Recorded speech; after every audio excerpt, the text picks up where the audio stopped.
Hey, everybody, welcome to 5 Minutes with Bryan. This is Bryan.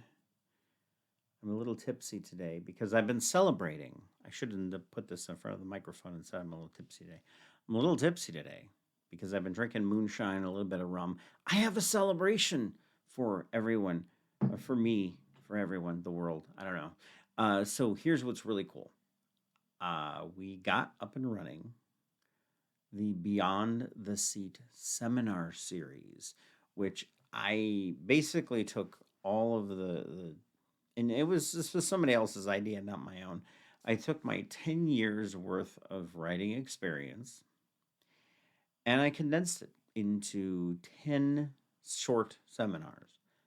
Because here's the thing is every thing conference thing description here. Insert description here. Let me again rum. Every discussion we have as writers, we sit down and we talk about how we say button seat. Button seat. How do you write? Button seat. Yes, you must put your button seat. But here's the problem.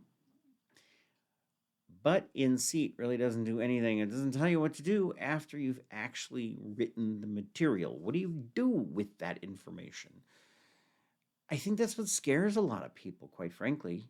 Um, you can't necessarily.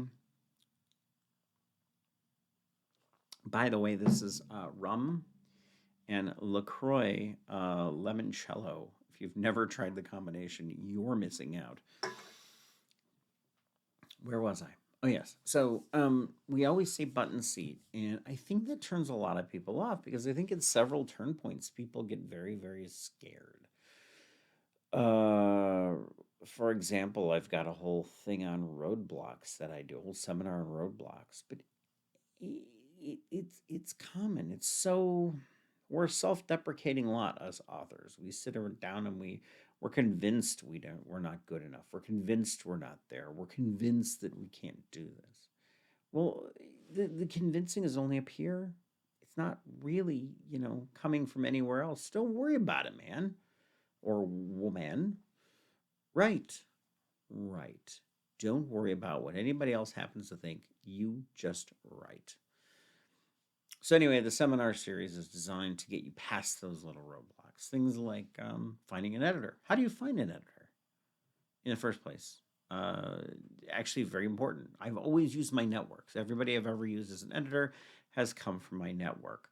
I'm not telling anything you in the seminar series that you can't find out by trial and error. I'm not, honestly. I'm just recapping all of my experience in a seminar series for people to buy. I'm actually going to give you that information up on the screen right now. Paching. See, it's like magic. Paching. And you guys can go look it up yourself. It's on Fresh Learn. For the next 60 days, I'm offered for like 99 bucks. Now, this isn't going to sound like a sales pitch, but remember, 5 Minutes with Bryan is really just what is ever on my mind at the moment.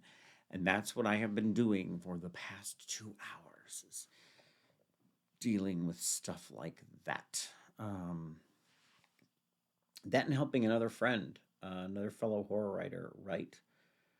They're writing a short story and they wanted some advice. And actually, it's a very good short story. I think it's really got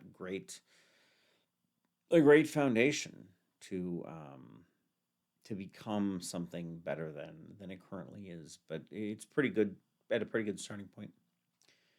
There's always stuff you can do. Always. The trick is not to pick around, and this is in the seminar too. You can't sit there and pick at your own problem, your own editing until you're crazy, because getting crazy is easy to do. So, okay. Um, I'm getting tired because it's actually late at night and I've been drinking rum and moonshine. But you all have a wonderful night. I'm signing off. I'm going to go do something else for a while. This has been 5 Minutes with Bryan. Have a good night.